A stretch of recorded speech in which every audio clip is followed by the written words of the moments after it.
RSS के general secretary हैं, जो इनका पोस्ट आरएसएस में नंबर 2 का है। मोहन भागवत के बाद उन्हीं का नंबर है। दत्तात्रेय होसबोले।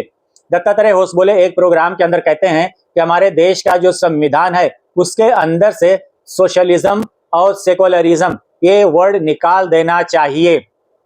अगर हमारे देश का जो संविधान है उसके अंदर से सोशलिज्म और सेकुलरिज्म निकाल देंगे तो उसकी मिसाल ऐसे ही है जैसे एक जिंदा इंसान है और उस इंसान की जिस्म से, बॉडी से उसकी रूह निकाल दी जाए, उसकी जान निकाल दी जाए तो एक लाश हो जाता है, उसकी फिर कोई हैसियत नहीं रहती है। वही हाल हमारे देश के संविधान का है।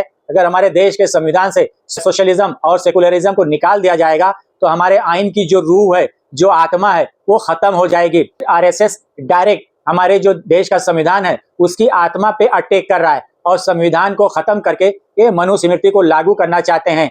इसको सबको समझने की जरूरत है और जितना जल्दी हो सके देश के किसी भी स्टेट में आरएसएस की सरकार, भाजपा की सरकार, केंद्र में आरएसएस की सरकार, भाजपा की सरकार, कहीं नहीं रहना चाहिए। अगर जनता नहीं समझी और आरएसएस और भाजपा के लोग सरकारों में अगर रहेंगे तो वो दिन दूर नहीं कि हमारे देश का संविधान ताकों में सजा दिया जाएगा, कहीं उसको जो है पूजा के लिए रख दिया जाएगा, उस पर अमल नहीं होगा। अमल किस चीज पे होगा, लागू क्या होगा? मनुस्मृति। और मनुस्मृति जिस दिन लागू हो गई उस दिन समझ लो हमारे देश का लोकतंत्र, जमहूरियत, डेमोक्रेसी फना हो जाएगी, खत्म हो जाएगी, दफन हो जाएगी।